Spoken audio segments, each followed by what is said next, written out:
up, YouTube? Dave here. Today, it's a little dark down here. Today we're talking barbecue. We're gonna go out to the backyard. Got my grill set up.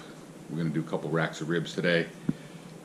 It's kind of inspired by a buddy of mine here on YouTube, Steve, over at the Yankee Cowboy.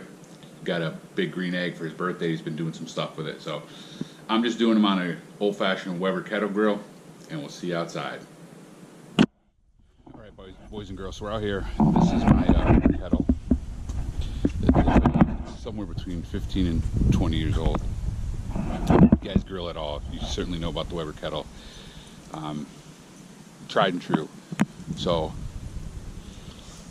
yeah, I've had this one for about 15 to 20 years. I do have it's a 22 inch. They make an 18 and they make a 26. I have a 26 I bought earlier this year, used, but it was brand new, still in the box. We'll do a video on that another time. So basically, we're gonna do the ribs. We're gonna go low and slow.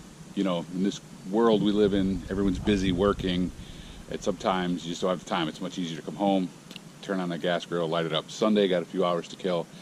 Just about noon. I'm hoping to try to dial this in because I've never done this before. I'm gonna do them on charcoal. I'm using just standard old Kingsford briquettes. I've watched a bunch of videos on this snake method. So we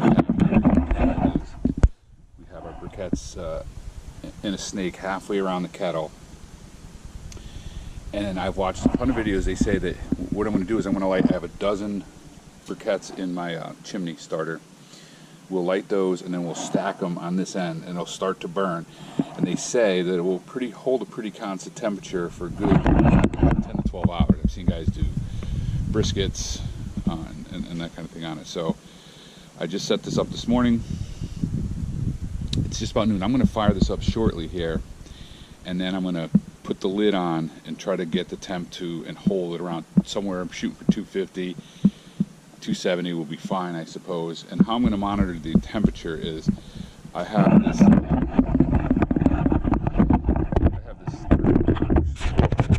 chef alarm. I use this in the house all the time. If you're serious about cooking it, and I'm not certainly a professional, but you definitely need a couple good thermometers. I have an instant read thermometer, which you don't really need for ribs. I'm mainly using this for monitoring the temperature inside the kettle. So this is what it comes with. You can set a high point and a low point. I use this when I'm cooking larger cuts of meats, and even a turkey in the house. And the probe goes in the meat, and then it gets wired out to the controller, and it'll tell you. So I picked up this from them. This is a probe that's going to go on the grill grate itself, and it's going to. I'm going to try to maintain that temperature of the interior of the kettle. So. See how it goes. I got a couple racks of ribs. Again, this is just down and dirty video. I thought, let me do it last minute. Just basic rub. And I've had the ribs for a while in the freezer, and I figured if I screw them up, this is a good time to screw them up because it's really only wasting the cost of the ribs. A little bit of charcoal and the rub ingredients, which are nothing. So I'll catch you cats later.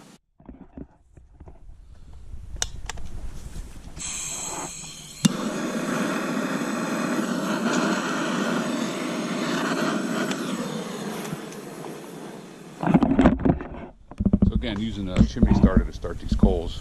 You guys don't know about a chimney starter.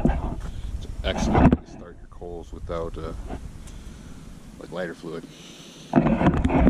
So wait till these get ashed over, and then we'll stick them over. All right, and we're back. All right, so the coals here are nice and ashed over. So I'm just going to dump them on here. I have some water upstairs. Going to put this pan in. The other suggestion is putting this pan in kettle with some water. Helps the moist environment. So the pan seems a little big. I'm not sure it'll fit, but we'll see. I know this isn't too hot. I might need some gloves. I don't have any metal tongs or metal ends. The tongs I have like a plastic end. That's hot. That cools off pretty quickly. So I'm going to use these fireplace gloves that I got. There's some hot coals around. Put these here.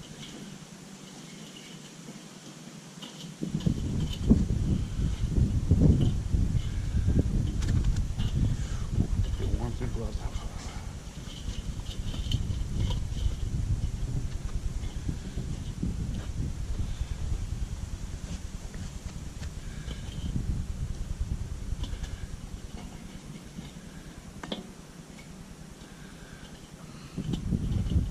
get some metal tongs. It's still hot through the gloves, guys. These gloves are a little small on me, they got big mitts. Finger and thumb don't work so well.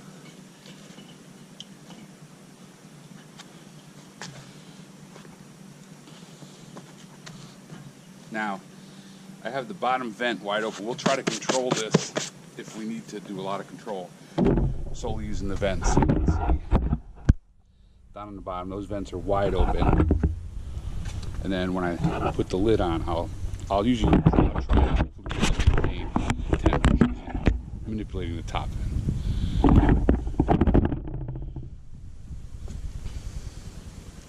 So what I'm going to do is I'm going to put this on for now and see what we got. And I think what we'll do is this probe. This table over here. We're going to want to see the temp over here, I suppose. The red ribs are going to go here and here, so we will do this.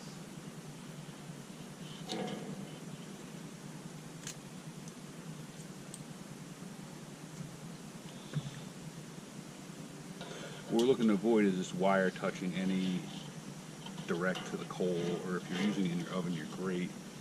But it won't, it's heat resistant.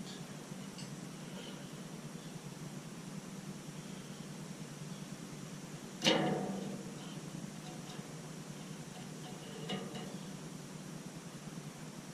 guess we'll do that for now. We'll let the top vent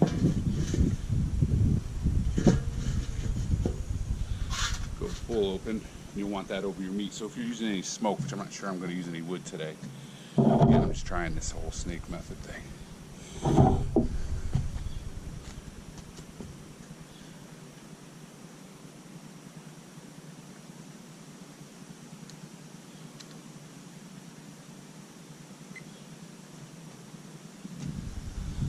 So right now, sorry for the video, guys. I really should bring a big tripod out. Temp of the pit is 111. I have my low at 245, my high at 265. Right now I have the alarm off, or the thing would be beeping away. So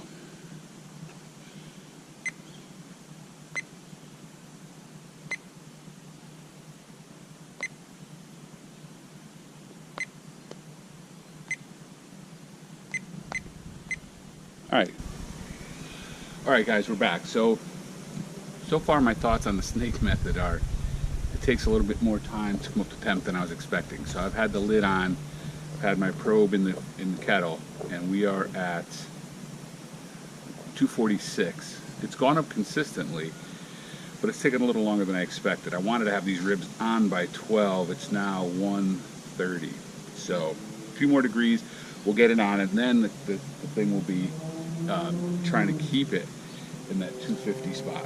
So, and that's just utilizing the vents. So, in the meantime, just trying to check Wi-Fi here.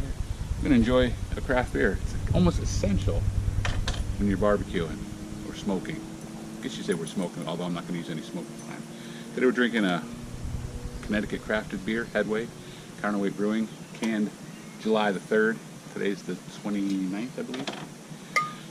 I've done a review on it. I'll leave a card maybe up here for the my review. I'm going to use my Hopsolator today. Also did a review on that. Check here for a card on that. If you guys like hoppy beers, this is a good one. Like I said, Connecticut's own, Counterweight Brewing.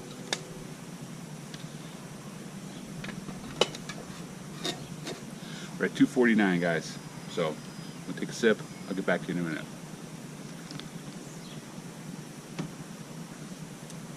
Good stuff.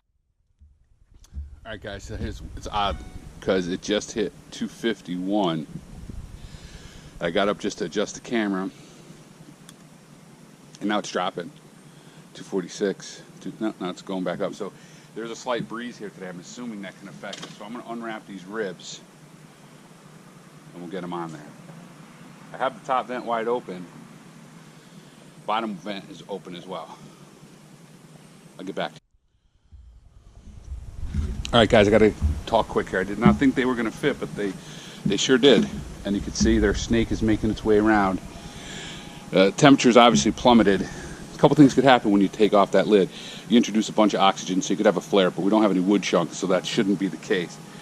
So I'm going to get this lid back on and get this temperature back up. All right, we try not to take this lid off for at least another hour.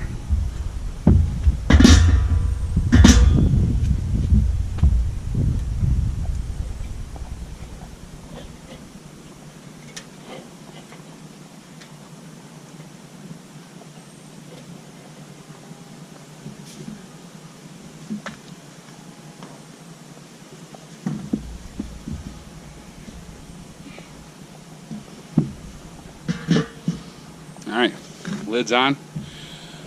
Temp dropped down to 140, so we'll see what's going on. And you can see, I just have a little table set up over here. With my ThermalWorks is the brand name. I never did a review on that. It's a great thermometer. I use it mainly inside for cooking bigger cuts of meat, but the temperature's climbing greatly, though. It's up to 160. It's climbing good. So mark the time. It is 1:30. We'll check back in about an hour.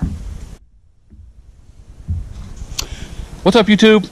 Hey, so we're an hour and a half in, and I gotta say, the snake method so far, working but not getting to the temperature. I'm struggling. I have not gotten to 250 since I put the ribs on, so we are at 225.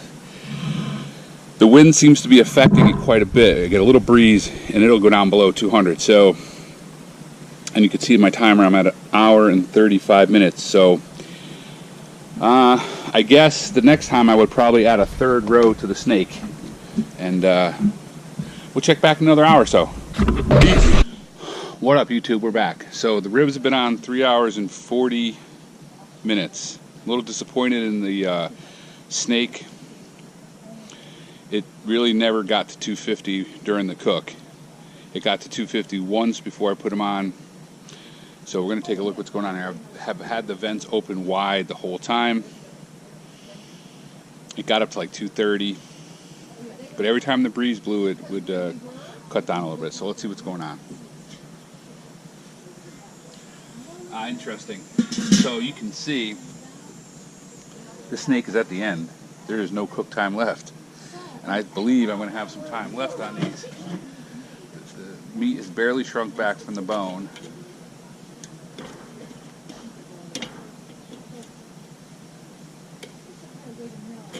And will fail the bend test. So let's do this. I'm going to have to try to put more coals on here to salvage these guys.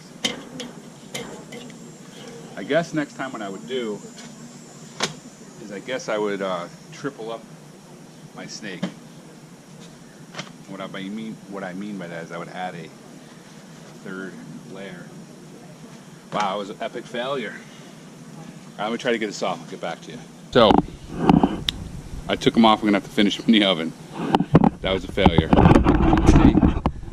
The snake made it all the way around. Every video I've watched, guys had plenty of time. Some guys did 12-hour cooks.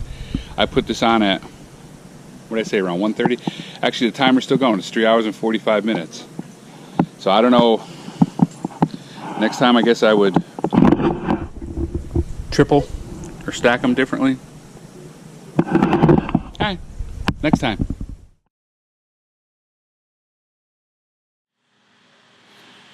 Alright guys, so my final thoughts on the snake method. I think it's doable. I would just make some adjustments going forward. Clearly it failed, 3 hours and 45 minutes. I didn't count the amount of briquettes that I used.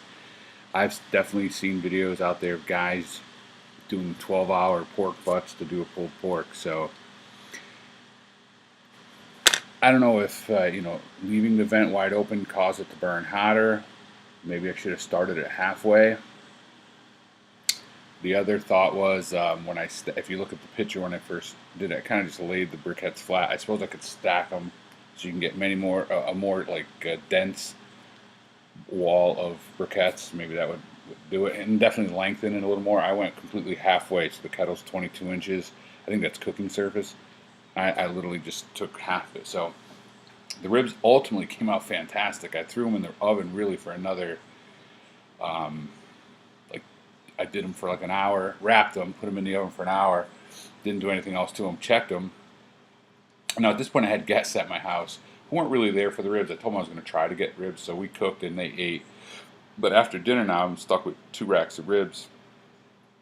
I brought a rack to a buddy at work, and he tried them. He said he liked them. I just finished them Friday night. I had a half a rack, and the meat was tender, juicy, very flavorful with just that rub. So it wasn't a loss of any of my stuff. So, but I do wish, and the wind affected it greatly. Now it wasn't very windy, blustery.